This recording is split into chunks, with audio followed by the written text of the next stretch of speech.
I'm standing barefoot on the porch while the snow piles up around my toes, the Christmas lights behind me blinking like they're mocking me. My mother's voice is still ringing in my ears, sharp enough to cut through the cold. "You can't do anything on your own, Lena, not one damn thing!" Then the trash bag, filled with God knows what, was shoved into my arms. A moment later, my father's hand slammed the door so hard the wreath nearly fell off, and the lock clicked like a final verdict. Behind me, perfectly decorated houses glow warm with holiday dinners, laughter, families. And there I am, standing in the snow with no coat, no home, and no family willing to claim me. A few neighbors peek through their curtains, pretending they didn't just witness the Carringtons throw their daughter out like she's yesterday's garbage. My phone has no service. My bank app shows a humiliating balance of $182, and the winter wind slices through my thin sweater. For the first time in my life, I truly understand what it feels like to be unwanted. And that's when my hand brushes the inside of my coat pocket and hits something solid, cold, metallic. The old black card my grandfather gave me when I was 6. The one he said to use only when you have nowhere left to go. I finally managed to move my numb feet down the steps and toward my car. The snow makes my sandals slick. I almost fall twice. The trash bag tears open in my arms as I reach the sidewalk. Inside aren't my clothes or my documents or anything that belongs to me. Just random junk. A towel covered in bleach stains, a broken Christmas ornament, a half-burnt candle. They couldn't even give me the courtesy of my own things. My car groans when I start it, the engine whining like it doesn't want to cooperate. Honestly, same. I sit in the front seat with my hands shaking so hard the keys rattle. My breath fogs the windshield. The heater barely works, so cold air blows across my face while I stare at the house I grew up in. Now locked behind a door my parents made sure I could never open again. I replay the scene from 20 minutes earlier. Christmas Eve dinner burned in the oven because my mother was too busy criticizing my posture. My father complaining about the cost of the holiday lights. My brother rolling his eyes at everything I said. Then the fuse blew when I told them I wouldn't co-sign a loan they wanted under my name. Suddenly I was ungrateful, selfish, and a leech. Their words piled up faster than the snow outside. My mother snapped first, calling me a disappointment. My father followed with a shouted, "Get out!" that echoed down the hallway. If I hadn't seen it with my own eyes, I wouldn't have believed how fast my family could discard me. They always said I'd come crawling back. But tonight, as I sit in my cold car staring at their warm windows, something shifts inside me. I don't want to crawl back ever again. But wanting strength and having options are two different things. My stomach growls, reminding me I haven't eaten since yesterday. I look at the time, almost midnight, and my body feels like it's made of hollow glass. I search for hotels nearby, but the prices might as well be $1 million. I try calling a few friends, but my mother spent years quietly isolating me from most of them. A part of me wonders if this moment is exactly what she wanted. For me to be so alone, I'd have no choice but to obey her forever. I refuse to let that be the ending. I drive to a 24-hour diner because it's the only place I can sit without being thrown out. The neon sign flickers as I park. The waitress gives me a look, sympathetic but cautious, as I slide into a booth and order the cheapest cup of coffee they have. I cradle it between my frozen hands like it's the last warm thing on earth. And then, like it's been waiting for this moment all along, the black card slips out of my coat pocket and clinks softly against the table. I freeze.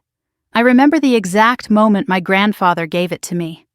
I was 6, sitting on his lap in the backyard while my parents fought inside. He pressed the card into my small hands and whispered, "One day, sweetheart, you'll need this. Use it only when you have no one else." At the time, I told him I would never need it. My parents loved me. Or so I thought. The waitress passes by and glances at the card. Her eyes widen and she quickly looks away. You have one of those?" she murmurs before heading back toward the kitchen, like she shouldn't have said anything. I run my thumb over the smooth metal surface. No name, just numbers engraved in gold. It doesn't even look like a normal bank card. It looks older, heavier. Like a key to something I was never meant to open too early. I pull out my phone, 3% battery left, and search for the bank logo etched on the corner. Cumberland National Trust. Only one branch nearby is open until 6 the next day. The building looks like something out of an old movie, with marble pillars and brass handles. Far too elegant for someone like me. But the card came from Grandfather Henry, and if there was ever a moment I needed whatever he was trying to give me, it's now. My phone dies in my hand. Perfect. I sit there for 2 hours nursing the same coffee. The waitress refills it twice without charging me, probably out of pity. Or maybe she sees something in my face she recognizes. Someone trying desperately not to fall apart. I keep the card hidden under my palm the entire time, afraid someone might see it, afraid of losing the one thing that might save me. Eventually, exhaustion wins. I stumble back to my car and curl up in the back seat, pulling my thin jacket over my knees. The windows fog as my breath turns white, the heater long since given up. My fingers go numb first, then my toes.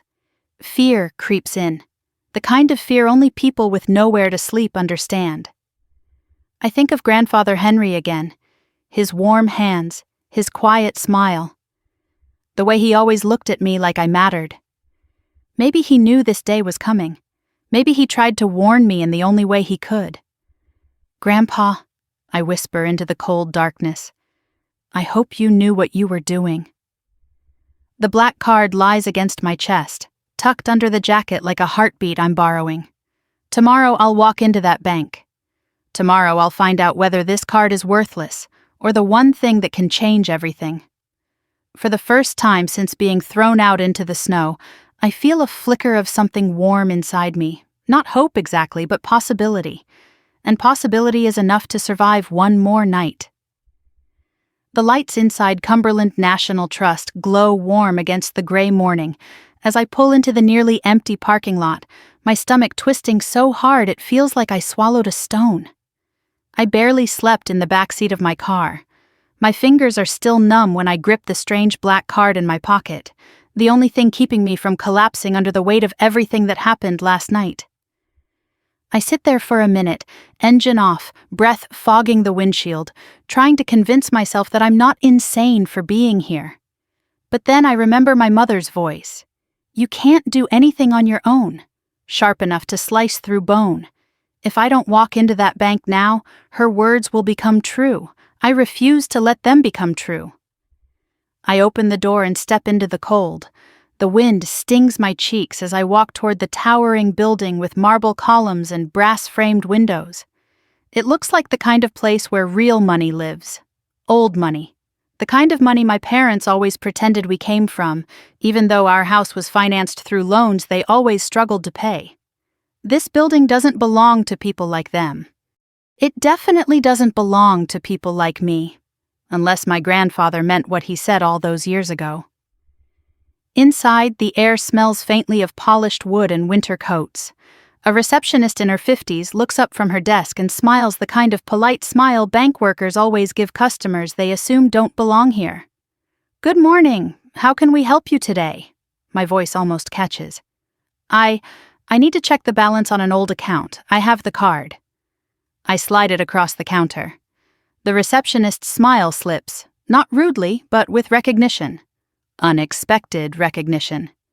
She turns the card over, examining it like it's a relic from another century. "I'll call a manager," she says quietly. "A manager? For a balance check?" My brain, fried from exhaustion and fear, immediately jumps to the worst conclusions. Maybe the account is closed. Maybe the card is worthless. Maybe I'm about to be escorted out for wasting their time. I sit in one of the leather chairs near the window, folding my freezing hands in my lap. A mother with a toddler walks past me, the child giggling as he tries to grab her scarf. A retired couple sits a few seats away, quietly reviewing a stack of papers. Normal people with normal lives on a normal morning. None of them know I'm homeless. None of them know the reason I'm here is because my parents shoved me out the front door like unwanted mail. 5 minutes pass, then 10. Just when I'm about to convince myself to flee out of pure humiliation, a tall man in a charcoal suit appears in the doorway.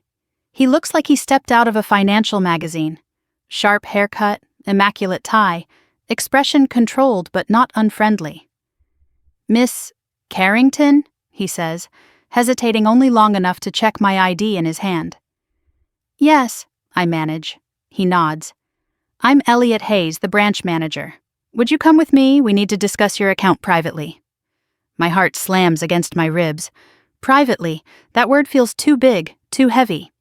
I force myself to stand and follow him down a hallway lined with framed photos of the bank's founders. Stern men in old-fashioned suits staring down at me like I don't belong. His office smells like cedar and something crisp and expensive. He gestures for me to sit, then closes the door behind us. "Before we proceed," he says, settling behind his desk, "I need to verify your identity." I hand him my driver's license with shaking fingers. He studies it, types something on his computer, and the screen reflects faintly in his glasses, a bright glow against his composed face. His eyebrows rise, only slightly, but I see it. "Miss Carrington," he finally says, "the card you brought in today is one of our legacy accounts. It hasn't been used in many years." He turns the screen toward me, and for a moment, everything inside me stops. Rows of documents, dozens of linked files, account details that look nothing like a simple savings account, and at the top corner of the screen, something that doesn't make sense at all. "It's active?" I whisper. "Yes," Elliot says, "very active, and very well protected." I swallow hard. "Protected from whom?" He pauses. "From anyone but you." The words hit me like a punch. My grandfather wasn't dramatic. He wasn't cryptic. He didn't leave mysteries, except he did. He left this, whatever this is. Elliot pulls up another file, an internal note dated 23 years ago. My eyes widen as I read the name, Henry Carrington, my grandfather. He set up this account when I was only 7. He wrote a directive. "Only accessible by my granddaughter, Lena, and only when she presents the physical legacy card." I feel dizzy. The room seems too small, too bright, too surreal. Elliot leans forward, his voice lowering slightly. "Miss Carrington, before I show you anything else, may I ask why you decided to use the card today?" I look down at my hands. They're trembling again, but I don't lean back or try to hide it. "My parents kicked me out last night," I say quietly. "On Christmas Eve. They didn't even let me take my things. I don't have money for a hotel. I didn't know what else to do." Elliot's expression doesn't change dramatically, but something in his posture softens. "I see." It's 2 small words, but they hold something I haven't heard in a long time. Respect. Or maybe concern. Or maybe compassion. Real compassion from someone who doesn't know me. Someone who doesn't benefit from comforting me. I force myself to stay steady. "I don't even know if there's anything in the account. I just remembered my grandfather said to use it if I had nowhere else to turn." Elliot nods slowly. He was very intentional about that. He clicks into another section on the screen. My stomach twists tighter. The numbers flicker into view. For the first time in hours, I inhale sharply. The breath feels like ice in my lungs. Is that... I can barely form the words. Is that the balance? Elliot doesn't answer. Not immediately. He lets the moment land, lets the truth sit between us. And then he gently rotates the monitor all the way so I can see it fully. But I don't. Not yet. Because I can't bring myself to look. I'm terrified. Terrified it's nothing. Terrified it's something.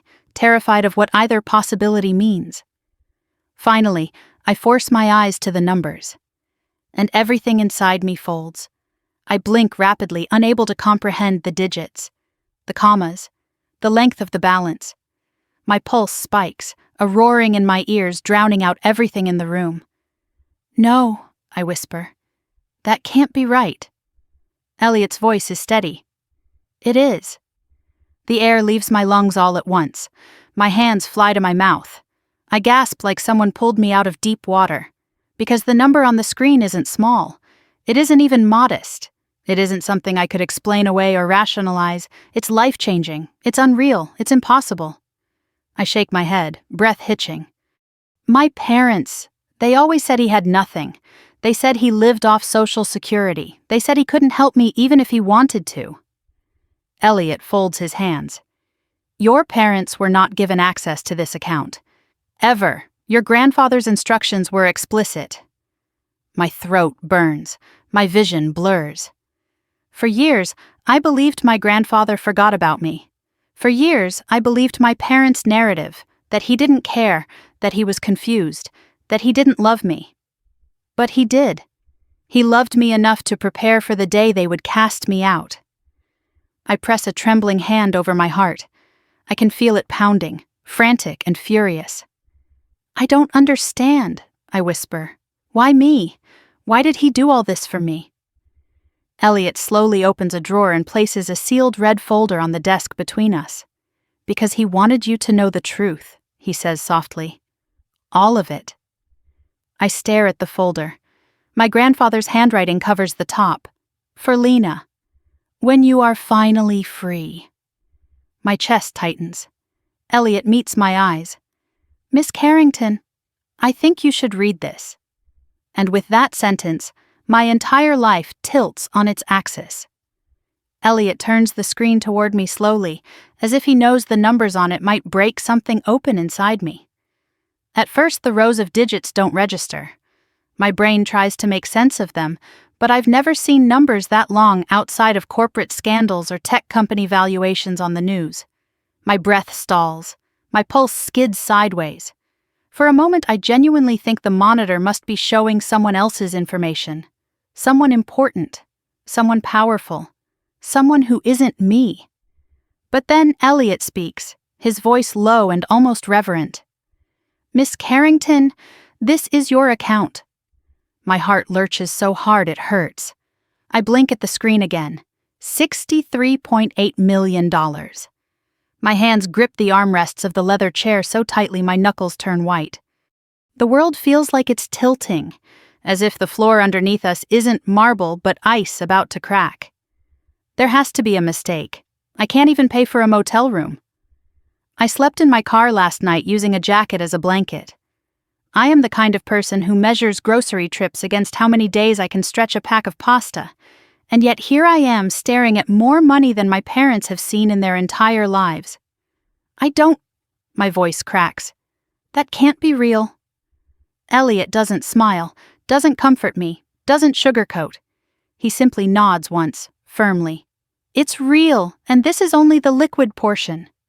Only the liquid portion. The phrase makes my stomach swoop.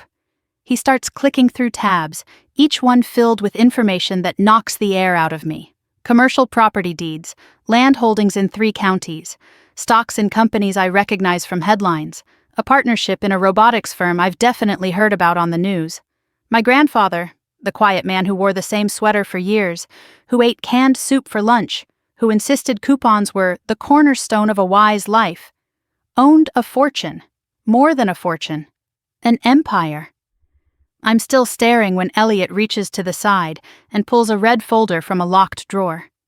He sets it gently in front of me like it's something living. This contains the files your grandfather asked us to keep sealed, until you came in with the legacy card. Legacy? That word hits me in the chest. My hands tremble as I open the folder. The first thing inside is a handwritten letter addressed to me in my grandfather's looping script. The sight of his handwriting alone makes my throat burn. But before I can read it, a line of text printed on the inside cover catches my eye. For Lena's eyes only, the truth about your parents. A cold ripple moves up my spine. Why would he... I start. Elliot gently clears his throat. Miss Carrington, your grandfather was very deliberate. You were meant to know everything once you were no longer under their control. Under their control. Hearing someone else say it makes bile rise in my throat. My parents weren't strict. They weren't protective. They were suffocating, manipulative. controlling in ways I could never fully articulate. I turn the page. A timeline appears. Month by month, year by year. Documentation of my grandfather's last decade. Medical reports showing he was mentally competent. Banking notes, legal communications, every detail carefully recorded in case he ever needed to prove his decisions. My parents always said he was confused, fading, losing touch with reality. They said that was why he never left them anything, why he didn't want visitors, why I shouldn't bother him with my presence. Lie after lie after lie. The documents show the truth. He begged them to let me visit him. Begged. My mother intercepted the letters he wrote. The folder contained scanned copies, letters I never saw. One reads, "My sweet girl, I miss you every day. They won't let me see you. I don't know why, but please remember I love you more than life itself." A tear hits the page before I can stop it. My vision blurs. I grip the folder like it's the only solid thing in the room. "I never got any of these," I whisper, my voice cracking. "I know," Elliot says softly. "Your grandfather suspected they were intercepting them." I turn another page. A legal statement Henry filed after an incident 8 years ago. "If anything happens to me suddenly, investigate Richard and Elaine Carrington first." Seeing my parents' names in black ink under the words "suspected coercion" and "financial manipulation" makes my stomach twist. My grandfather knew. He knew what they were capable of, knew what they did to him, and what they would eventually do to me. I pick up the letter addressed to me. My fingers tremble as I unfold it. "My Lena, if you are reading this, it means they have cast you aside. I hoped it wouldn't happen, but I feared it would. They value control above all else. You must know this truth. None of their words about you were ever real. You were never weak. You were never a burden. You were the best part of this family. Everything I built because I knew you would one day need freedom. Take this chance, my dear girl. Use it to live the life they never allowed you to dream of. You are my legacy. With all my love, Grandpa Henry." I press the letter to my chest. A sob escapes me, raw and painful. For years, I thought he forgot me. I thought I wasn't worth remembering. I was wrong. My parents made sure I believed I was forgettable. They kept me small, quiet, obedient. They shaped my entire sense of self around the lie that I was unwanted. But here, in this folder, is proof of the opposite. Proof that the only person who ever saw me clearly left everything to me, because he believed I deserved better. "Why me?" I whisper again. "Why not my father? Why not my brother?" Elliot looks at me with a level of sympathy that feels almost parental. "Because he trusted you. Because he saw their intentions long before you could. And because you were the only person who cared for him without wanting anything in return." I swallow hard. Memories flood me. Sitting in my grandfather's garden while he told me stories, while my parents dismissed him as old-fashioned or irrelevant. I never understood why he always looked at me with such sadness, such knowing. Now I do. I turn another page, more evidence, more lies unraveled, more truth revealed. My father tried to gain power of attorney over Henry when he was hospitalized once. The doctor refused to sign the competency declaration. My mother pressured Henry to invest in family plans involving Michael's failed business. And when Henry refused, they cut ties. Not because they cared for his health, but because they were furious he wouldn't hand them control. My breath shakes as I close the file. What happens now?" I ask. Elliot folds his hands. "Now, Miss Carrington, you decide what you want. But before anything else, there is one final document your grandfather left. It requires your authorization to access it." He places a small biometric scanner on the desk beside an encrypted drive. "This contains the full truth about your family," he says quietly. "And instructions from your grandfather for your future." Instructions. My heartbeat pounds. The room feels too still. "Are you ready?" he asks. Am I? My parents threw me out like trash. They made sure I had nothing. No money, no clothes, no home, no self-worth. And yet the man they dismissed as senile and worthless built an empire and left every piece of it to me. I don't know if I'm ready, but I know I have to be. I place my thumb on the scanner. The light turns green. The encrypted drive begins to unlock, loading files line by line. Elliot watches the screen, his expression tightening. "There's something else," he murmurs, almost to himself. "Something your grandfather didn't want anyone to find until now." The final file loads.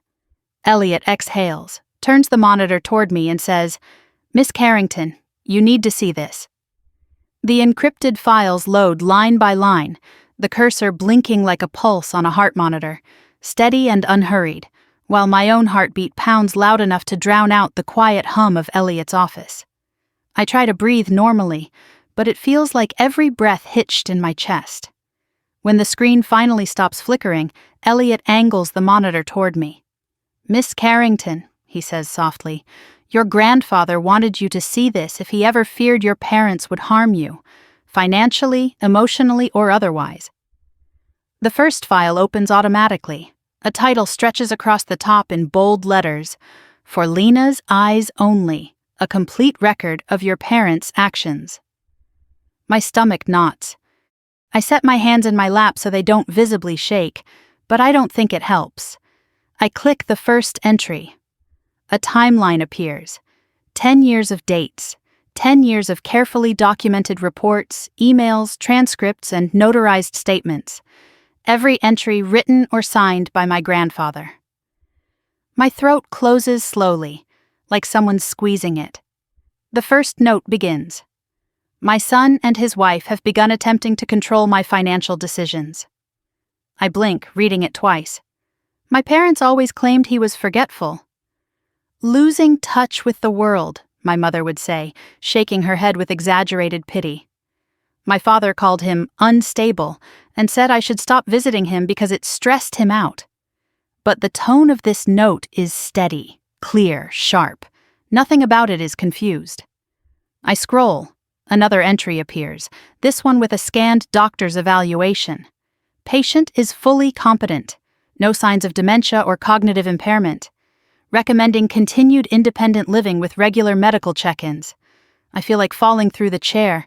Every story my parents told me collapses like it was built of tissue paper.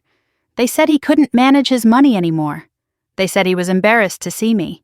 They said he didn't recognize me. They said he didn't want visitors. All lies.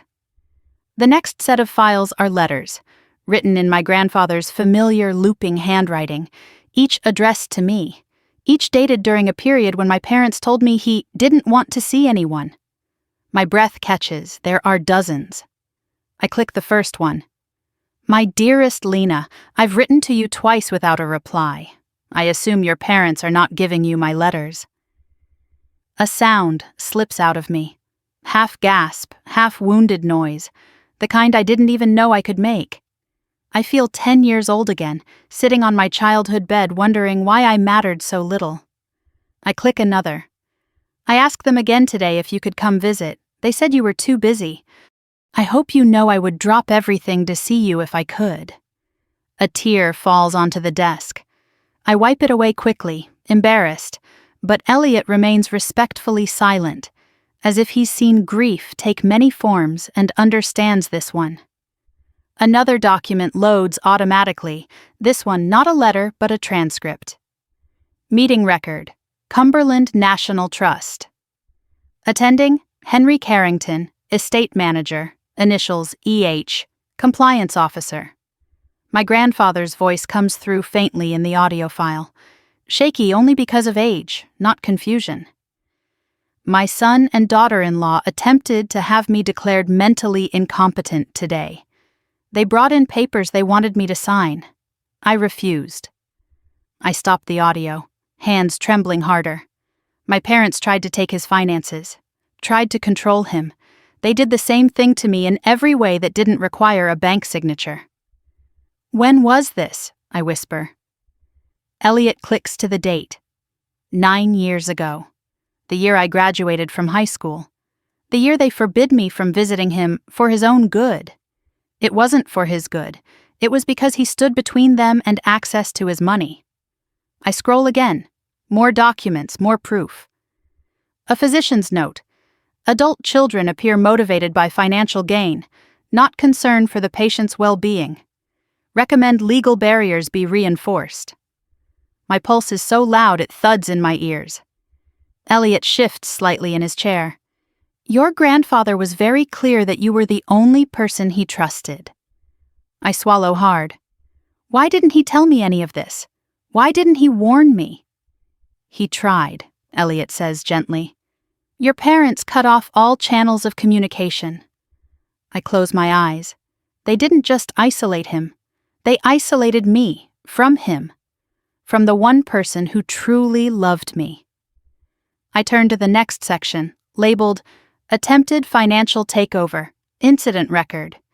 Inside are scanned copies of bank statements, legal notices, and a formal report filed by my grandfather. They tried to gain full control of his assets by claiming he was unfit. They demanded the bank release his accounts to them. They even tried to move money into a family-managed trust, with themselves listed as primary beneficiaries. My stomach churns as I read the note my grandfather added beneath the report. Protect Lena from them if anything happens to me. The words burn. I keep scrolling. Another cluster of documents reveals how my parents began portraying him as unstable to their friends, neighbors, the community, poisoning the reputation of the one person who saw straight through them. Emails between my mother and father appear, ones I was never meant to see. Sentences jump out at me like venom. He needs to give us control or he'll waste everything on nonsense. We deserve access. After everything we've done. If Lena keeps visiting him, he might leave her something. Everything finally, painfully, horribly makes sense. The sudden shift in their rules, the guilt tripping, the coldness, the moments where they forgot to tell me he called, the pressure to distance myself from him. They did it because he loved me, and because they hated that. My throat stings. I scroll again. This time a map pops up, an aerial view with red markings, circles, hand-drawn arrows. Beside it, a typed label, properties to be transferred to Lena under protective trust. There are 10 markers. 10. Not just money, not just stocks. Land, rented buildings, a stake in a robotics company. He built something massive and hid it from the very people who wanted to exploit him. I open the final document in the folder. A note handwritten in faint, shaky ink. My darling Lena, if you are reading this, then what I feared has happened.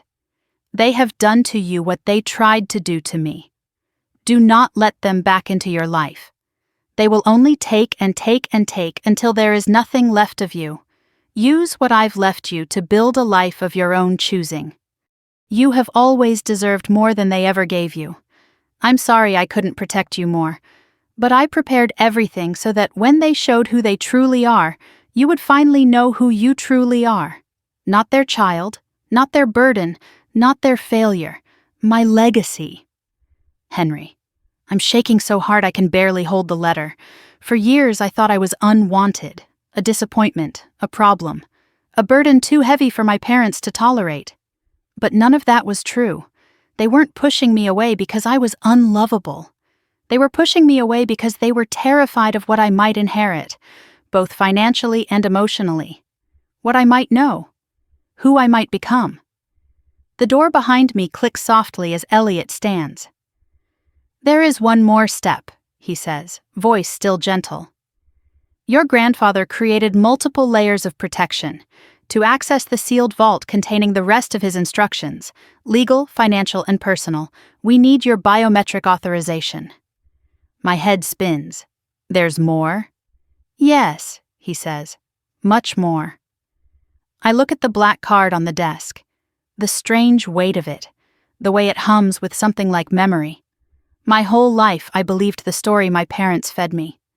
Today, that story ends, and the real one begins. I straighten in the chair, wiping my tears with the back of my hand. Show me what he left, I say. Elliot nods and powers on the biometric scanner. The future glows on the screen, waiting for me to claim it. Lena walked out of the bank with the red confidential folder pressed tightly to her chest, snowflakes melting against the thin fabric of her sweater. The cold barely registered. Her mind was too full, too loud, bursting at the seams with everything she had just learned. $63 million. Properties, investments, letters her parents stole. A lifetime of truth buried under years of lies. Her entire world had broken open inside a marble office with brass fixtures and gentle lighting. She felt shaky, electrified, weightless in the worst and best way. She reached her beat-up car, slid into the driver's seat, and didn't start the engine. She just sat there, gripping the steering wheel, forehead against the leather. The parking lot around her blurred through the frost gathering on the windows. For a moment she closed her eyes and just breathed. She wasn't broken. She wasn't worthless. She wasn't what her parents said she was. She had proof. But with that proof came a new terror. What now? The black card rested in her pocket, warm from her touch. She pulled it out, running her thumb along the engraved gold numbers. Her grandfather had known. He had prepared for this. He had expected this. And that thought both comforted her and shattered her heart. 10 minutes passed, maybe 20. Eventually, she forced herself upright, wiping her face. She wasn't going to collapse in a bank parking lot, not when she finally had something resembling power. Her phone buzzed suddenly. Unknown number. We need to talk. Her stomach twisted. She blocked it before the fear could get a foothold. She turned the key and drove. The farther she got from the bank, the more surreal everything felt. It was like she was floating above herself, watching a version of her she barely recognized. The Lena who drove to the diner last night was homeless, desperate, shaking in the cold. The Lena leaving Cumberland National Trust was something else entirely. Not rich, not yet, not emotionally, but no longer someone her parents could crush. Eventually, she pulled into the parking lot of a small cafe she used to visit in college. Warm lights, fogged windows, the lingering smell of cinnamon and roasted coffee drifting out the cracked door every time a customer entered. She needed to sit, to think, to breathe like a human being and not a creature running from the wreckage of her own life. Inside, a Christmas tree glowed in the corner, decorated with mismatched ornaments from local schoolchildren. A couple in their 70s sat near the window, laughing gently about something in the newspaper. A barista hummed along to a holiday playlist. Normal. Everything felt so painfully normal.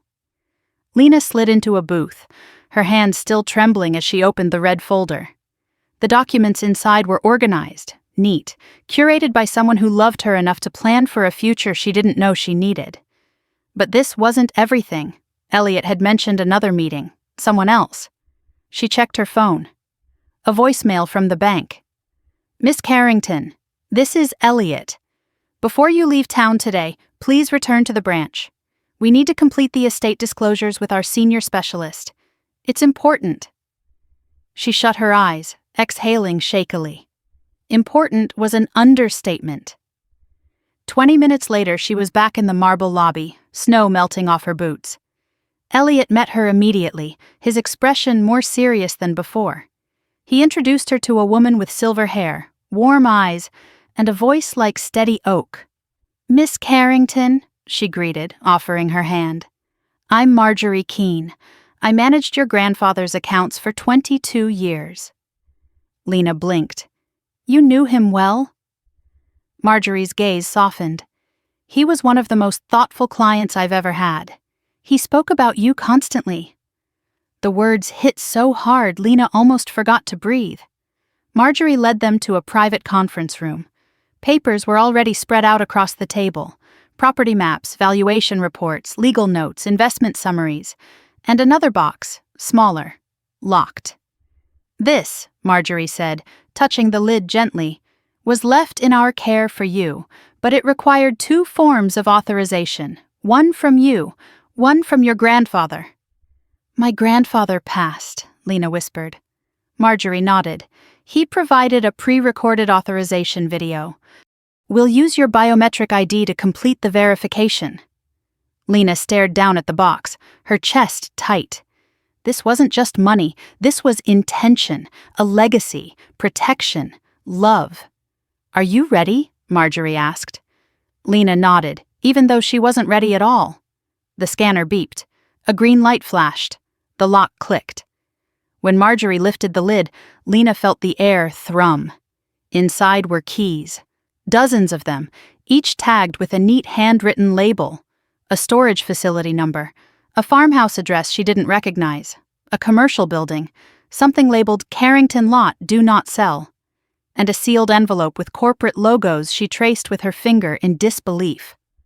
"What is all this?" "Your grandfather's hidden portfolio," Marjorie explained. "He didn't trust your parents to know about it. He didn't trust anyone but you." Lena felt her throat close. "But they always said he was broke. They always told me he'd mismanaged everything." Marjorie sighed softly. "Your parents tried to take control of his estate a decade ago. When they failed, they turned to misinformation." Misinformation, a polite word for lies. Lena reached into the box, pulling out an envelope labeled Atlas Robotics Partnership. She blinked at it. "I've heard of this company," she whispered. "It's worth several billion now," Marjorie said. "Your grandfather was one of the original private investors. He saved them from bankruptcy in the late 80s. The room tilted. "He never sold any shares?" "No, he left the entire stake to you." Lena had no words. None. Her grandfather wasn't just financially secure, he was brilliant, strategic, quietly powerful in ways her parents never understood. "We estimate your total holdings exceed what you saw on the initial screen," Marjorie continued carefully, "by a significant margin." "How significant?" Lena whispered. Elliot's voice lowered. 8 figures, possibly 9, depending on asset liquidation." A laugh slipped out of her. Not a happy one. A startled, broken, stunned sound. "My parents threw me out with a bag of trash." Neither banker responded. They didn't need to. Lena pressed her palms to her face, breathing through the tremors in her chest. Her parents' last words still echoed in her skull. Useless, weak, worth nothing. But all along, the truth was the opposite. Her grandfather had believed she was worth everything. When she lowered her hands, Marjorie pulled out one more document, thin, delicate, important. "Before his passing," she said, "your grandfather filed a protective clause. In the event your parents, or any party acting on their behalf, attempted to seize your inheritance, we were instructed to alert legal counsel immediately and place security measures on your access." "Legal counsel?" Lena echoed. "Yes. Your grandfather retained an attorney specifically for your future interests, Vivian Rhodes, one of the best in the state." Lena blinked. "Why would I need—" The question broke off because she suddenly understood. Her parents. They always tried to take control of things that weren't theirs, even when she was a child, even when it meant hurting someone. Her grandfather had known they might turn that greed toward her one day. He prepared for a war she didn't know she was living in. Elliot slid a sleek black business card across the table. Vivian Rhodes, Eskian, Inheritance Protection and High-Risk Asset Disputes. Lena picked it up, the card heavier than it looked. "Call her," Marjorie said gently. "She'll guide you through the next steps." "Next steps," Lena repeated faintly. There are more steps?" Elliot nodded, his gaze steady. "Your parents will likely attempt something once they realize they no longer control you, especially if they ever learned about this account." A chill ran across her skin. "You don't think they already suspect something?" "I think," Elliot said carefully, "your arrival at the bank may trigger movement on their end." Her phone buzzed in her pocket. "Unknown number, we heard you stopped by the bank. Call us now." Her blood turned to ice. Elliot's expression hardened. "Miss Carrington, do not speak to them. Not directly. Not through intermediaries. Not at all. Lena swallowed. What do I say if they reach me again?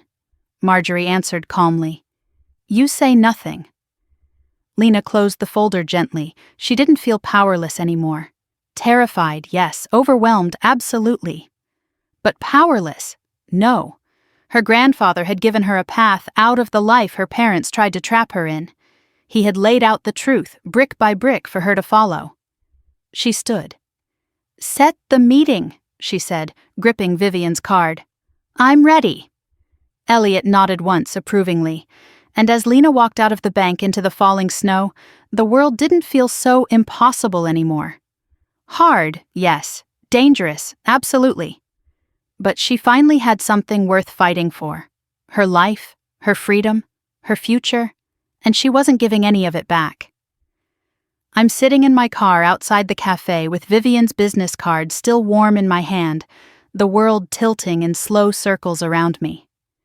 The folder on the passenger seat holds more truth than I've ever had in my entire life, and yet all I can think about is how empty I feel.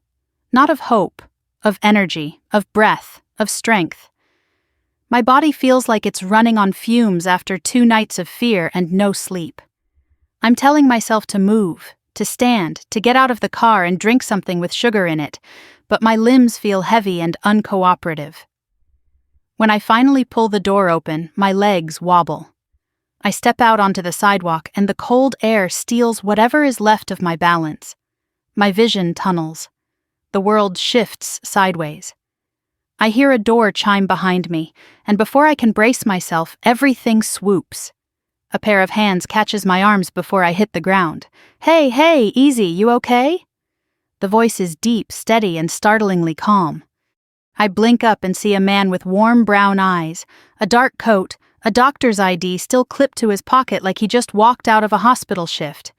His gaze is focused, assessing in a way that's frighteningly competent. I'm fine, I lie. You're not fine, he answers, helping me toward a booth inside the cafe. You nearly fainted. He signals the barista without breaking eye contact with me. Water and orange juice, please. I sink into the seat, embarrassed, dizzy, my heart thudding against my ribs. He slides into the booth across from me, watching carefully. I'm Marcus, he says gently. Dr. Marcus Hale, cardiologist. Are you sure you're all right? I nod, even though my hands are trembling. Just tired. A lot's happened. His brow furrows. He doesn't ask questions immediately, just waits, letting me breathe.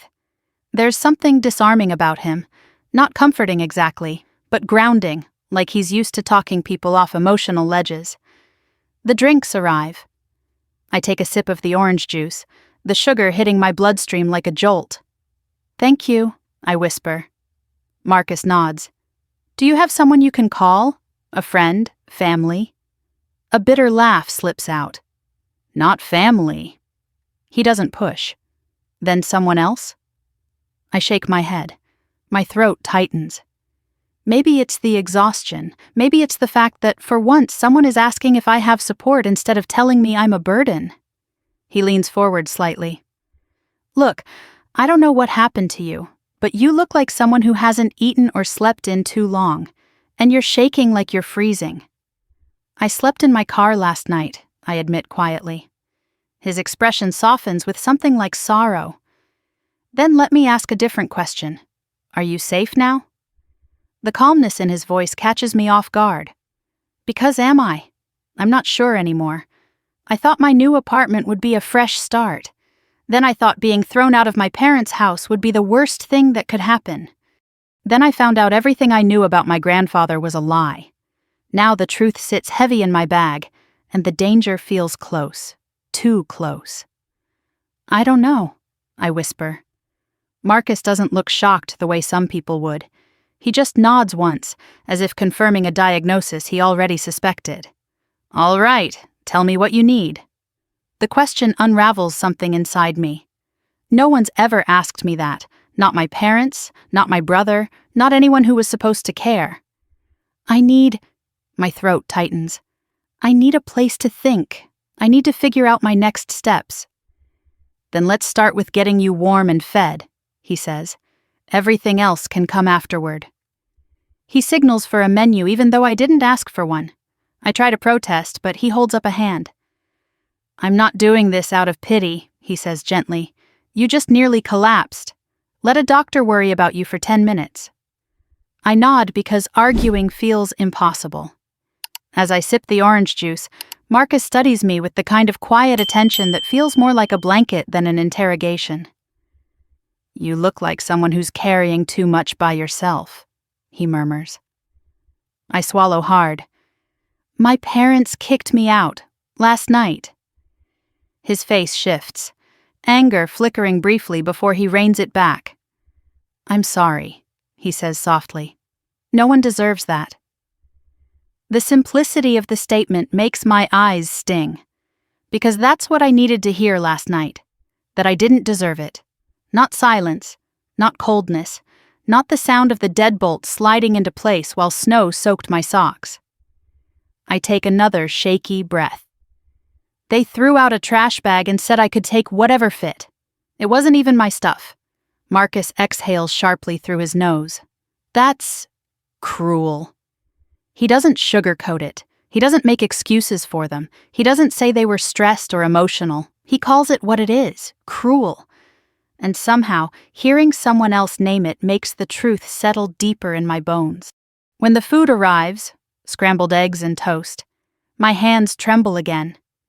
Marcus notices. Eat slowly, he says.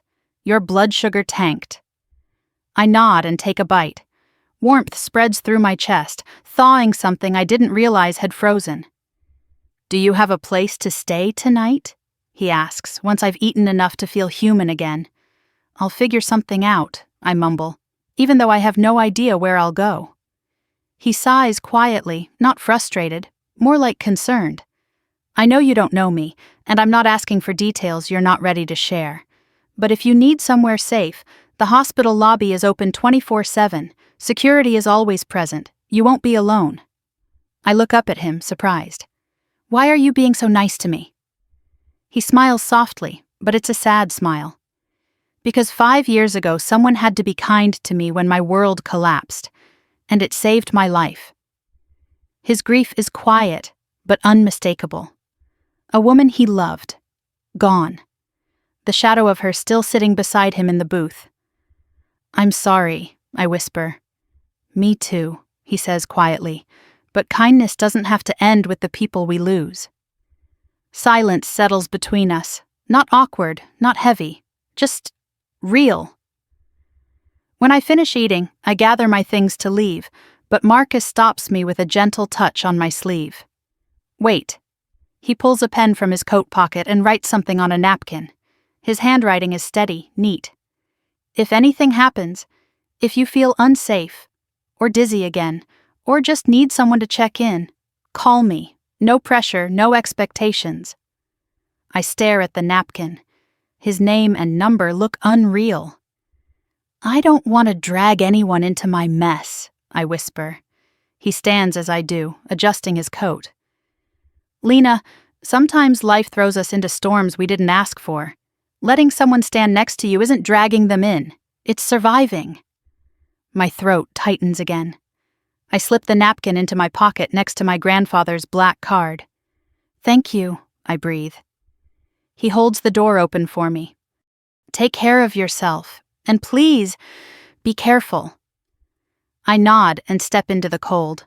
Snowflakes swirl around me as I walk back to my car.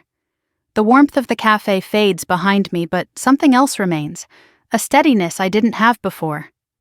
When I reach the driver's seat, my phone buzzes again. A voicemail from Vivian Rhodes. My legal appointment is set for tomorrow. Urgent, she said. Come early. In the back seat, I see the red folder. The truth about my parents, my grandfather, my inheritance, my life. For the first time in years, I feel the faintest spark of strength inside me. I'm not alone anymore, maybe for the first time ever, and that changes everything. The first thing I see when I wake up is the glowing notification on my dead phone screen. 5 missed calls, 3 voicemails, 2 emails from addresses I don't recognize. For one blissful second, I forget everything.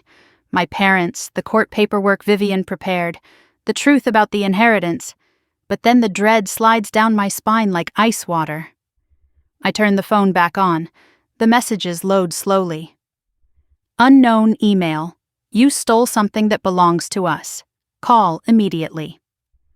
Unknown email number 2. We know what your grandfather left you. You can't hide from your own family. My breath catches. My palms grow slick. They know. Somehow they know. I forward everything to Vivian with shaking fingers. She replies almost instantly. Block all unknown contacts. Do not respond. This is escalation. I stare at the phone, bile rising in my throat. They aren't asking if I'm safe. They aren't shocked I'm homeless. They aren't apologizing. They're demanding, accusing, threatening. My parents didn't lose a daughter. They lost control. My hands shake as I throw on clothes and grab the folder from the floor.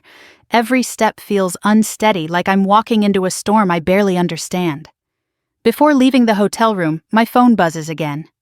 Unknown number. You will regret not cooperating. My stomach twists. I block it instantly and rush outside. The cold slaps me in the face as I hurry toward my car, eyes darting across the parking lot. And that's when I see it again. The gray sedan, the same one from yesterday, same tinted windows, same slow, predatory presence. It sits 2 rows away, engine idling, exhaust ghosting into the winter air. My pulse spikes. I duck into my car and lock the doors. I try not to look, but my eyes flick back anyway. The sedan doesn't move, doesn't drive away. It just waits. I breathe through my panic long enough to call Vivian. She answers on the second ring. Tell me everything. I describe the calls, the emails, the car. Your parents hired someone, she says flatly. That's a private investigator. He's tailing you. Document everything. We can use it in court.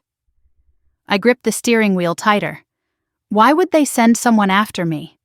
Because they're desperate, Vivian replies. They wanted control of your grandfather's estate for years. Now they know you're beyond their reach. I whisper, what do I do? You meet me at the office, she says. Today. Bring everything. I pull out of the parking lot and try to swallow my fear, but my chest won't loosen. Every turn, I check the rearview mirror. Every time I slow down, the sedan slows too. My hands shake so violently I almost miss my exit. My phone buzzes again. Marcus. Hey, you okay? You sounded tense yesterday. I exhale a trembling breath and type back with stiff fingers. I think I'm being followed, he calls immediately. Lena, where are you? Are you safe? No, I whisper, because it's the first time I've admitted it aloud. I don't think I am. Stay on the phone, Marcus says. I'm heading toward my office at the hospital. Tell me exactly where you are. I follow his voice, steady and calm, until I finally pull into his hospital's parking lot. The sedan turns at the corner but doesn't enter. It waits across the street. Marcus meets me at the entrance. The moment he sees my face, he steps closer, lowering his voice. That car again? I nod. It's been following me all morning. He looks over my shoulder and sees the sedan. His jaw tightens. They're not bothering with subtlety. He walks me inside, stays nearby while I sit in the lobby, and only leaves when I assure him I'm calling Vivian next. His hand brushes mine before stepping away. You're not handling this alone, he murmurs. Not anymore. My chest tightens in a different way. Less fear, more something warm and unfamiliar. Then I head to Vivian's. Her office looks like the headquarters of a quiet, controlled storm. Glass walls, polished steel, precise movements. Vivian greets me with a steady expression, but the second she sees the screenshots, a spark ignites behind her eyes. This is harassment, she says. This is stalking. This is intimidation. We're responding aggressively. She lays out a plan like a general drawing battle lines, restraining orders, cease and desist letters, criminal complaints. She calls a security consultant who arrives 10 minutes later and reviews the photos of the sedan. Professional, he says. Not some amateur. He's reporting back to someone. My parents. Of course it's them. Next, Vivian opens a thick binder she's been preparing since yesterday. This morning, she says, your parents filed an emergency petition with the court. My stomach drops.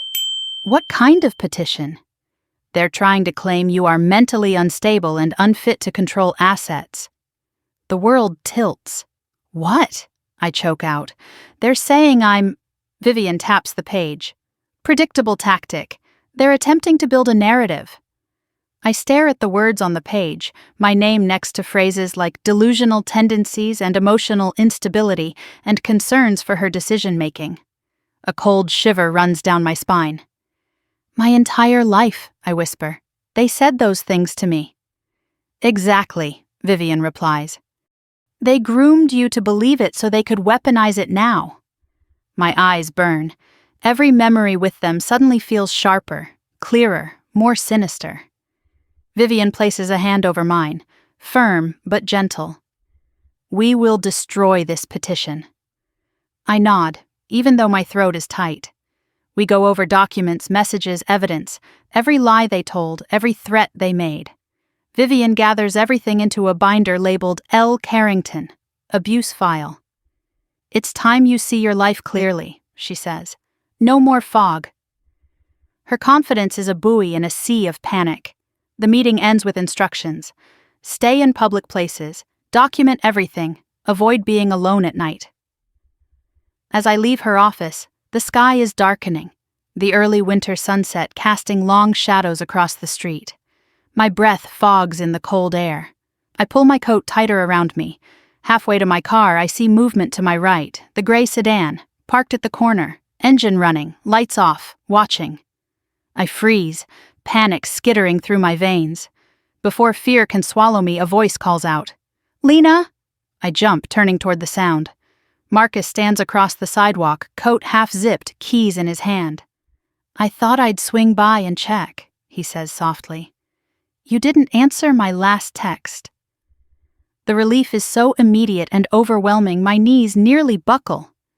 Marcus follows my gaze, sees the sedan, and steps closer, his expression darkening. "That's him," I whisper. "The one following me." Marcus doesn't hesitate. He pulls out his phone and snaps a photo. Then he moves in front of me, protective, shoulders rigid. "You are not touching her," he says under his breath. Not loud enough for the driver, but loud enough for me to hear, to feel safe. The sedan finally pulls away, melting into traffic like a ghost. I sag against my car door, heart hammering wildly. Marcus puts a steady hand on my shoulder. "You need backup. And you have it. Whatever this is, you're not facing it alone." I swallow hard, fighting tears. "Why?" I whisper.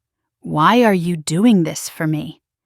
He studies me with quiet intensity. "Because you deserve someone in your corner, and because I care." The words break something open inside me, something brittle, fragile, long abandoned. I nod, unable to speak. He gives my shoulder a gentle squeeze before stepping back. "Go home," he says softly. "Lock your doors. Text me when you're inside. If anything feels off, you call me, immediately." I promise I will.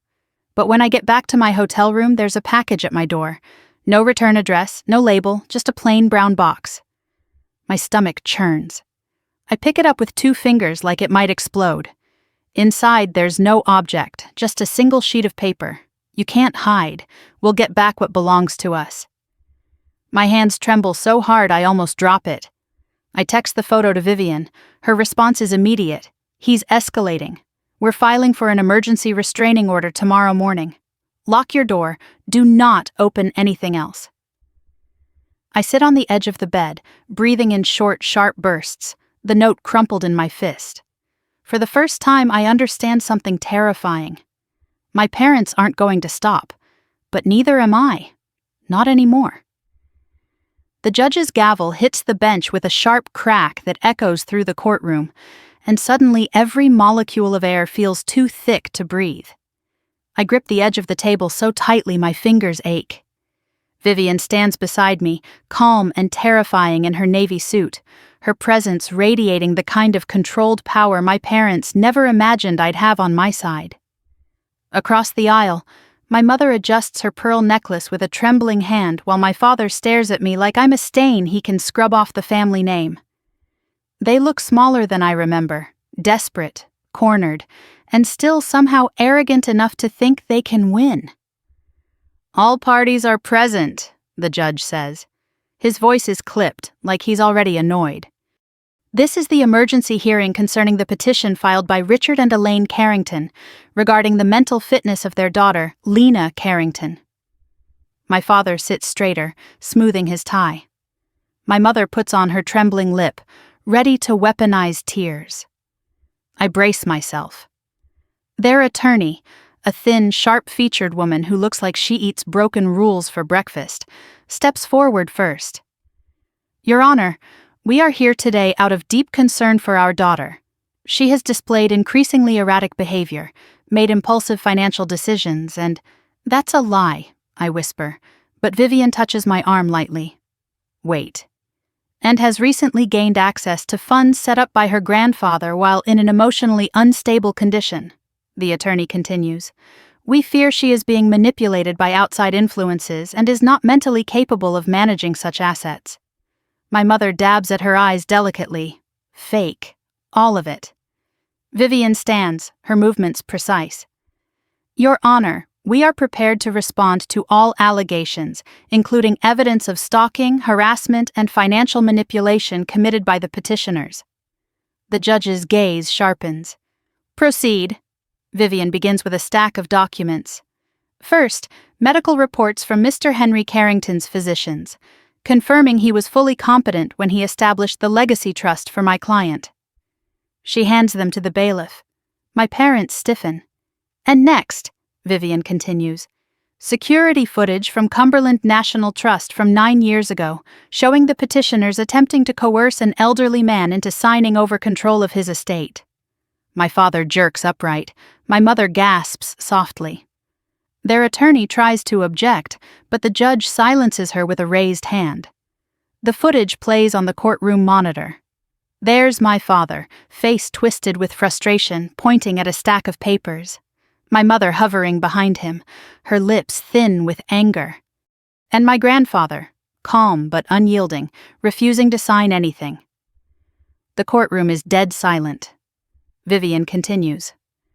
"We also have email correspondence from the petitioners to various third parties attempting to frame Mr. Carrington as mentally incompetent. These emails contain statements such as, and I quote, 'He's old. Who's going to believe him?' My father's jaw clenches. My mother's face turns pale. And finally, Vivian says, pulling out a printed transcript, we have the letters Mr. Carrington wrote to my client, letters her parents intercepted and concealed. She reads one aloud. My grandfather's voice on paper feels like a hand on my heart. My sweet girl, I miss you. They won't let you visit. I am so sorry. Please remember I love you. I cover my mouth with my hand. The judge's expression softens almost imperceptibly. Then Vivian deals the blow that breaks everything open. There is also evidence that the petitioners hired a private investigator to follow my client, including footage of the same vehicle appearing outside her hotel and trailing her on multiple occasions. She gestures to the screen again as images flash, my own photos of the gray sedan. My father bursts forward suddenly, slamming his hands on the table. That is taken out of context. The judge slams his gavel. One more outburst, and you will be removed. My father's chest heaves as he sinks back into his seat, eyes burning with fury. Your Honor, Vivian says, it is clear the petitioners are not concerned parents. They are individuals attempting to regain access to an estate they failed to seize from the rightful beneficiary. The opposing attorney stands, but even she looks rattled. Your Honor, we believe— You believe nothing with evidence to support it, the judge snaps, rubbing his forehead. He glances at the documents, then at me. His next words feel like oxygen. Petition denied. My breath rushes out in a shaky gasp. The judge continues, voice firmer now. Furthermore, due to the documented harassment, stalking, and attempted coercion, this court issues a temporary restraining order against Richard and Elaine Carrington, effective immediately. My mother's face crumples. My father goes scarlet. And, the judge adds sharply, I will be recommending this case be reviewed by criminal investigators for potential charges. My parents both whip their heads toward me, outrage written across their faces. Their attorney looks ready to sink through the floor. Vivian nods once, satisfied. Thank you, Your Honor. We exit the courtroom, and I lean against the wall outside, shaking. Relief and terror battle inside my chest. The threat is contained but not dead. Marcus appears in the hallway like he was waiting for this moment. He steps toward me slowly, as if unsure whether he's allowed to touch me. I don't realize I'm crying until he brushes a tear from my cheek. You did it, he murmurs. You stood up to them. I feel like I'm going to collapse, I admit. You're allowed to, he says softly. Just not alone. I let out a trembling breath. They aren't going to stop. No, he agrees. But now they have consequences chasing them, and you have people standing between you and them. Vivian steps out, her heels clicking decisively. Lena, we're not finished. There's still a long process ahead. But today you won, and you're safe for the moment.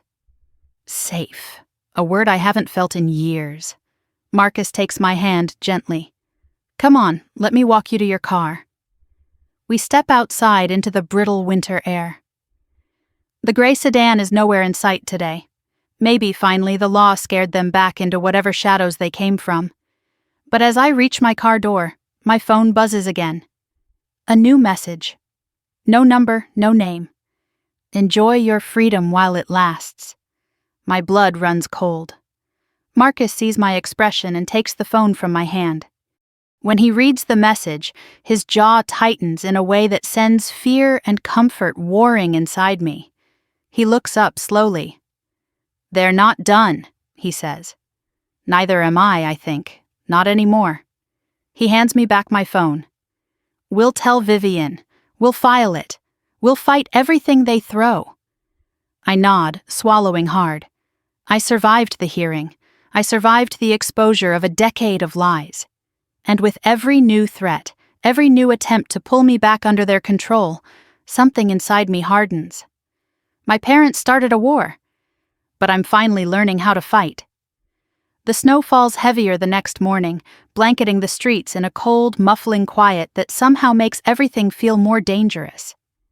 I stand at my hotel window, watching the flakes drift past the street lamps, my stomach tight with dread. The victory in court yesterday should have made me feel triumphant, but instead the silence after the storm feels like a warning. My parents lost their petition.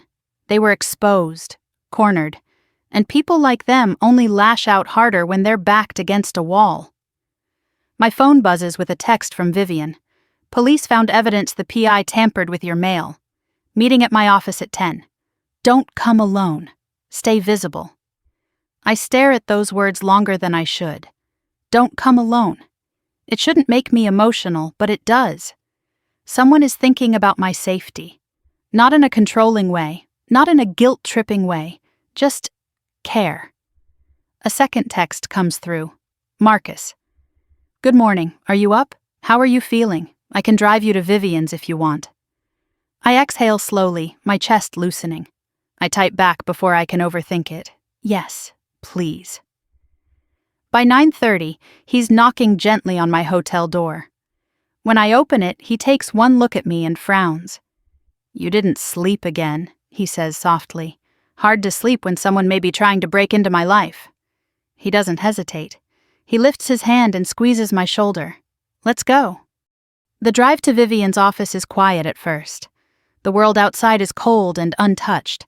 But inside the car, the warm air and faint scent of his cedar cologne make the anxiety recede just enough for me to speak. Did you ever feel trapped? I ask. Like something was happening to your life and no matter what you did, it kept getting worse? Marcus watches the icy road, his jaw tightening. Every day for months after Laura died. Your wife, I whisper. My fiancé, he corrects gently. She was sick for a long time. I spent so many nights thinking I was losing more than just her. I felt like I was losing myself. I watch him closely. He's not saying this to draw attention or sympathy. He's offering honesty, connection, a bridge. I'm sorry, I say quietly. He nods, eyes never leaving the road. It broke me, but I survived. You will too. The words settle in my chest like warm stones. Vivian's office is buzzing when we arrive, phones ringing, papers stacking, assistants rushing purposefully. Something shifted overnight, something big. Vivian opens the door before we can knock. Good, you're both here, come in. She looks more intense than usual, which is saying something. I sit while Marcus stands nearby, leaning against the bookshelf like my unspoken protector. Vivian wastes no time. The private investigator your parents hired? He was arrested this morning. I blink. Arrested? For trespassing, tampering with personal mail, attempted coercion, and tracking your vehicle without consent. I stare at her, stunned. He confessed to everything, she continues, and he gave names. Your parents paid him in cash from a separate account to avoid a paper trail. My stomach flips. They're caught, then? Vivian lifts a hand. It's not that simple. The PI is cooperating to lessen his charges. But he claims your parents received a tip-off about your inheritance months ago. Marcus shifts behind me. From who? Someone inside the bank, Vivian says. Someone who violated confidentiality rules. We're working with the bank now to identify the source. I grip the arms of the chair. So they've been planning this whole time? Since the moment they suspected you might have anything of value. My throat tightens. And throwing me out? That was part of the plan? Vivian nods grimly. They needed you vulnerable. They needed to control the narrative. If you appeared unstable or homeless, they could argue you were unfit to handle assets. It was all strategic. A wave of nausea rolls through me. They were trying to force you into a corner, Vivian finishes softly, to reclaim what they believed should have been theirs. I cover my face with my hands. Beside me, Marcus steps closer, resting a hand at the back of my chair. Then what do we do now? He asks Vivian. She gestures to a stack of documents. We go on offense. Her voice turns sharp, powerful. We file for a permanent restraining order. We file harassment charges. We file a civil suit for damages, including emotional distress, stalking, defamation, and attempted asset theft. And we open a criminal negligence investigation. My eyes widen. All of that? All of that, Vivian confirms. We overwhelm them legally before they can regroup. She hands me another document, this one bearing the seal of the county court. And there's something else, she adds, lowering her voice. The judge from yesterday has expedited your petition for emergency protection under the Family Harassment and Abuse Act. He saw the PI's arrest report. I swallow hard. What does that mean? It means the court believes you're in danger, she says, and they're acting fast to shield you. I nod slowly. It feels surreal to be protected by systems I always believed would fail me. Then, an unexpected question slips from my mouth. Will they go to jail? Vivian's expression turns steel hard. If the investigation continues this direction, yes. Marcus exhales, relief and anger mixing on his face. Good. But then Vivian softens, studying me. Lena, she says gently, are you ready for that possibility? I sit quietly, considering it. Jail, my parents, behind bars. Part of me recoils. They're still my parents. They raised me, fed me, spoke the words, I love you, even if they never meant them the way normal parents do. But another part of me, the part they tried to crush, knows the truth. If I don't stop them, They'll never stop me. Yes, I whisper. I'm ready. Vivian nods and stands. Good, then we move forward. Inside the office, everything feels strong, actionable, controlled. Outside, the storm is still waiting. Hours later, when Marcus drives me back to my hotel, the wind howls against the windshield. I feel drained, hollowed out, but strangely steadier. Vivian has a plan. The judge believes me. The PI confessed. And Marcus, he's becoming a constant I didn't know I needed. When he pulls into the hotel lot, he turns to me with a seriousness that makes my heart dip. You shouldn't stay here tonight, he says. It's okay, I begin, but he shakes his head. No, it isn't. His voice is calm but firm. Someone left a package at your door yesterday. That means they know where you sleep. A shiver crawls up my spine.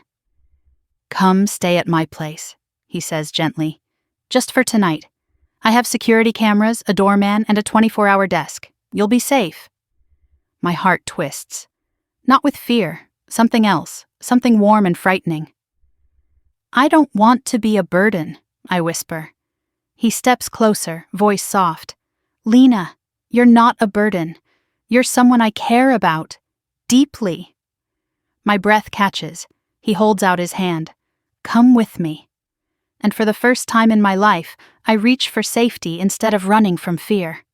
Yes, I whisper, slipping my fingers into his. I'll come. The elevator doors slide open with a soft chime, and warm light spills into the hallway as Marcus leads me toward his apartment. My body feels heavy with exhaustion, nerves, and the lingering adrenaline of the last 48 hours. But there's also an unfamiliar sense of safety blooming in my chest. His hand is still wrapped around mine. Not tight, not possessive, just steady, like he's anchoring me to the moment so I don't drift back into fear. His apartment is on the top floor of a modern building overlooking the river. When he unlocks the door and steps aside to let me enter first, I'm met with soft lighting, polished wood floors, and the faint scent of cedar and something warm and clean, like laundry just out of the dryer. It feels nothing like the homes I grew up in or the house my parents curated for appearances. This space feels lived in, safe, human. You can take the guest room, he says gently, nodding toward a hallway. Fresh sheets, towels in the closet, and the door locks from the inside. The last part hits me harder than it should. The idea of having a lock I control, a door no one can open without my permission. I nod, swallowing the lump in my throat. Thank you, I whisper. He gives a soft smile. You don't have to thank me for wanting you safe. I set my bag down, suddenly aware of how little I own. A few clothes, the red folder, my grandfather's card, the napkin with Marcus's number, my whole life distilled into a motel-sized pile. He disappears into the kitchen and returns with 2 mugs of chamomile tea. Drink, he says, gently pushing one into my hands. It'll help. I sink into the couch, letting the heat seep into my palms. Outside, the snow is still falling, catching the glow of the city lights as it drifts past the tall windows. The world feels quiet and distant, like I'm viewing it through glass instead of being crushed by it for once. Marcus sits beside me, leaving a respectful space between us. What Vivian said today, he begins, about your parents planning this for months. Does it make things clearer? A bitter laugh escapes me. Clearer, yes. Less painful, no. He nods. What hurts the most? I stare into my tea, watching the steam curl upward. That I kept trying, I whisper. I kept giving them chances, believing if I tried harder they'd be proud or loving or something. And the whole time they were planning to strip me of the only thing my grandfather entrusted to me. Marcus doesn't rush to fill the silence. He waits, letting me find the words. I always thought I was the problem, I say softly. That if I changed enough, they'd finally treat me like a daughter. But now I know they only valued me if I had something they wanted. He turns slightly toward me, his voice low and certain. That's not love, Lena. That's ownership. That's control. And you didn't deserve any of it. My breath shakes. Why didn't they love me? Why was their love always conditional? Because they're broken, Marcus says gently. Not you.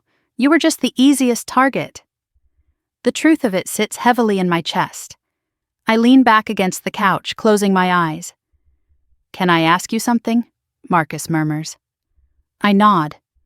When this is over, what do you want your life to look like? I open my eyes slowly. The question is simple, but it hits me like a tidal wave. No one's ever asked what I want. My parents only cared what I could do for them. My grandfather asked once, but I was too young to know how to answer. Now? I don't know, I admit. I've never imagined a future that wasn't shaped by surviving them. Marcus shifts closer, not touching, just offering presence. Maybe, he says softly, it's time to imagine one now. The warmth that spreads through me isn't just from the tea. It feels like possibility, fragile but real. After a while, he stands. You should rest, he says gently. It's been an unbelievably exhausting week. I nod and follow him down the hall to the guest room. The soft lamplight, the neutral colors, the neatly folded blanket at the foot of the bed. It all feels too kind, too gentle, for the chaos inside my chest. Before he leaves the doorway, I speak. Marcus? He pauses. Yeah? Why are you doing all this? Really? He meets my gaze without flinching. Because I don't want to see someone good get crushed by people who should have protected her. And because... His voice dips, honest and vulnerable. Because I care about you more than I should, considering how fast this is happening. My breath catches. I don't know what to say. I don't know if I'm ready for more. But the truth is there, glowing between us. I don't want him to go. Stay with me, I whisper before I can rethink it. Just for a minute. I don't want to be alone. He hesitates, but only for a heartbeat. Then he steps inside and sits on the edge of the bed. His presence is calm, steady. He doesn't reach for me. He doesn't crowd me. He simply stays. After a few moments, I lie down, and he adjusts the blanket around me like it's the most natural thing in the world. You're safe, he murmurs. Sleep. For the first time in nights, I do. I wake hours later, disoriented and blinking at the soft morning light filtering through the curtains. Marcus is gone from the room, but I can hear faint clinking from the kitchen. The smell of coffee drifts through the air. I stretch, feeling strangely rested, until my phone buzzes. A message. From my mother. It's only 4 words. You've made a mistake. My stomach rolls. I forward it to Vivian instantly. Her reply comes within seconds. We need to meet today. Something just changed. My pulse quickens. I step out into the hallway where Marcus is pouring coffee into 2 mugs. He looks up and smiles softly. Morning. Sleep okay? But his smile fades the second he sees my face. What happened? I hand him the phone and he reads the message slowly. His jaw tightens.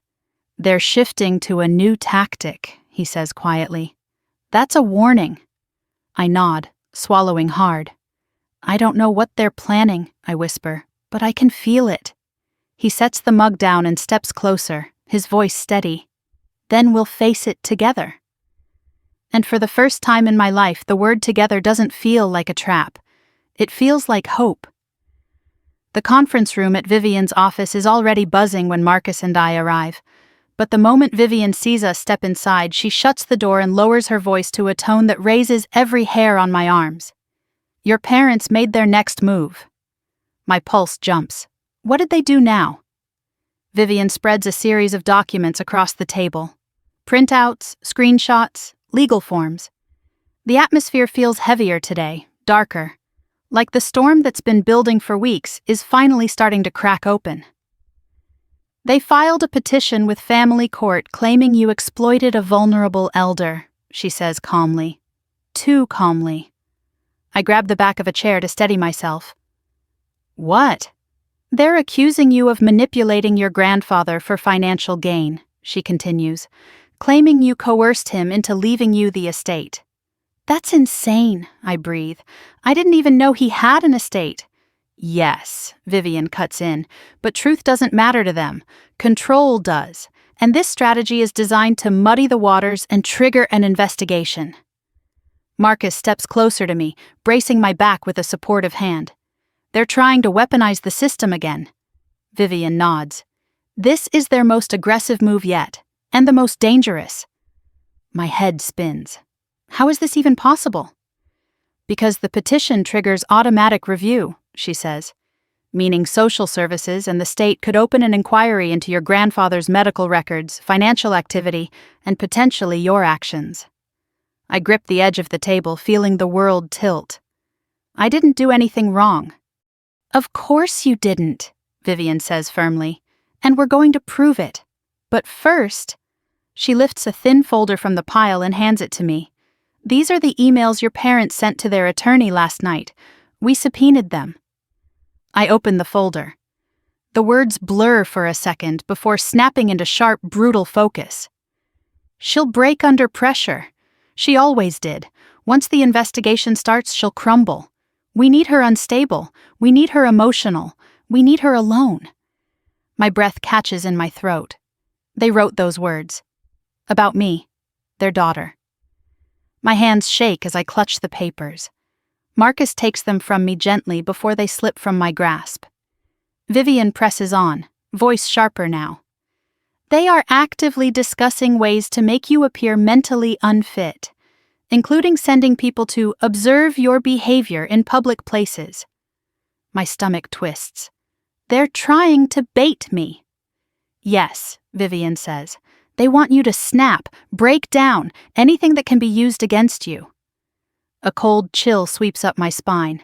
Every shadow, every set of footsteps behind me, every silent car. Had any of it been coincidence?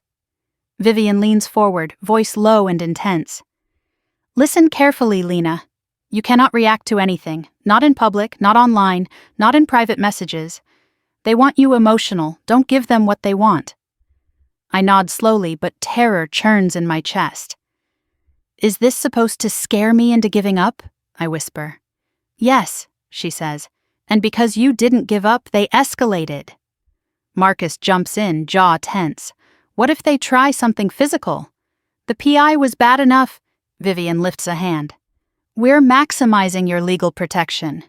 But there's another piece, something you need to see. She opens a sealed envelope and pulls out a USB drive.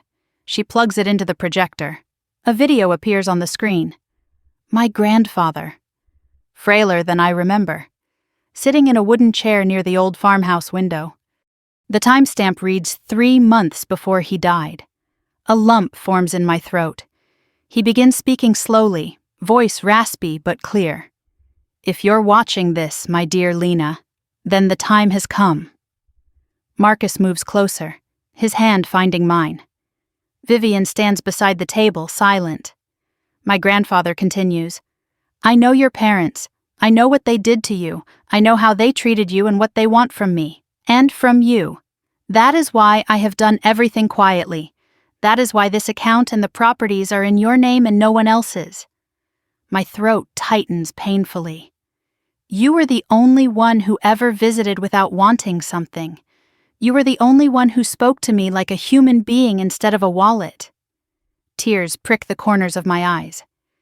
I am leaving these things to you because you have a good heart, and you will use these resources to build a life free of the chains they put on you. I clamp a hand over my mouth, stifling a sob. And if they challenge this, if they try to claim manipulation, know this. I kept all records, all signatures, all medical evaluations proving my competency. The bank has everything. Vivian nods grimly. My grandfather gives a weak but warm smile. I love you, girl. Do not let them crush you anymore. The video ends. The silence that follows is suffocating. Then something inside me cracks. Not with fear this time, but with something fierce and rising. I wipe my face, breathing shakily, and look up at Vivian. They can't win. Not after everything he did to protect me. Not after what they've done. Vivian nods in approval. Good. Because it's time you start fighting with the same strategy he used, quietly, methodically, and with truth. Marcus squeezes my hand, his voice low. I'm with you, every step of this. I look at him, really look at him. The steady strength, the worry, the way he's shown up without question. Something moves in my chest I've been too afraid to acknowledge. Thank you, I whisper. Meeting adjourned, Vivian walks us to the elevator. You'll need increased escort, she says. Don't go anywhere alone, not even a grocery store, and keep your phone on at all times. Escort, I echo. She nods. Security detail. The court will approve temporary protection until we finish this. The elevator doors slide open and Marcus steps inside with me. As they close, I suddenly feel the urge to ask something I've never asked anyone before. Marcus, I say quietly, if this gets worse, if it gets dangerous, will you still stay? He breathes in sharply, like the question hits harder than expected. Then he lifts my hand and presses a gentle kiss to my knuckles. I'm not going anywhere. The elevator hums downward, and for the first time, despite the fear, despite the chaos, I feel something powerful blooming inside me. Not defeat, not doubt, resolve. I'm going to finish what my grandfather started. I'm going to take my life back, and my parents will never control me again. Snow was falling again the morning everything finally shifted. I watched it from Marcus's kitchen window, the city washed in white, quiet in a way that almost felt unreal after weeks of chaos. For the first time in what felt like forever, my shoulders weren't knotted in fear. My phone wasn't buzzing with threats. No dark cars idled outside. The world was still. But the stillness wasn't fragile anymore. It felt earned. Marcus moved around the kitchen behind me, barefoot, half awake, making coffee like he'd been doing it beside me for years. His presence no longer startled me. It settled me. Each small gesture, reaching past me for a mug, brushing a hand against my back, kissing the top of my head as he passed, felt like a quiet reminder that I wasn't alone. Not anymore. Vivian had emailed last night with the final update. The case was closed. The fraud investigation into my parents was complete. And charges, real serious charges, were moving forward. I wasn't required to testify. Their emails, messages, and the PI's confession were more than enough. My parents were no longer lurking shadows in my life. They were legal consequences waiting to happen. And I was free. A knock came at the door. Marcus looked up, surprised. "That'll be the security detail," he murmured. "Vivian said they'd stop by this morning." For once, I didn't tense. I didn't check the peephole 3 times. I didn't feel hunted. The security officer standing outside the door introduced himself, gave us the court's final documents, and left. No drama, no threat, just closure delivered in a manila envelope. I sat at the table, fingers trembling only slightly as I opened it. Permanent restraining order, full control of my grandfather's estate. Official confirmation that I had been the victim, not the perpetrator of manipulation. And one more thing, a letter, from the court-appointed financial evaluator. I opened it and blinked. They had audited everything. The accounts, the recordings, the documents my grandfather left behind.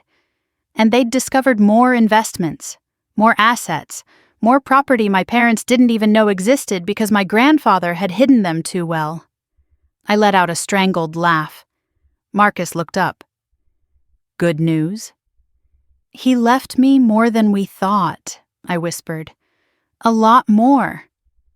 He pulled out the chair next to me. "Then maybe it's time you decide how to use it." I stared down at the letter and felt something I hadn't felt in years. An open horizon. A future that belonged to me. Not shaped by fear or obligation. Not listened through keyholes or dictated by someone else's cruelty. Mine. Later that afternoon, Vivian called with one last update. "It's done," she said simply. "They can't touch you again." I stepped out onto the apartment balcony as she spoke, listening to the hum of the city below, breathing in cold air that tasted like relief. When we ended the call, I stayed there a while, letting the wind tangle my hair, letting the reality of my new life sink in. Marcus joined me a moment later, hands tucked into his pockets. "You okay?" I nodded. "I think, for the first time, I know what that feels like." He smiled the way he always did when he wanted to make sure I believed in myself. "What's next, Lena?" I turned to him, feeling warmth spread through my chest. "I want a home," I said softly. "A real one. Not a place to hide, a place to live, a place where I can breathe." He nodded slowly. "Good. And," I hesitated, searching his face, "I want you there. If you want to be." His expression softened, gentle, steady, full of something that felt a lot like promise. "I'm not going anywhere," he murmured. "Wherever you go next, I'm right beside you." I didn't realize I was crying until he brushed a tear away with his thumb. Weeks later, when the last snow melted and the first signs of spring touched the edges of the city, we stood in front of a little brick house just outside town. A quiet street. A yard my grandfather would have loved. A porch where light pooled in the afternoons. Not a mansion, not a fortress. A beginning.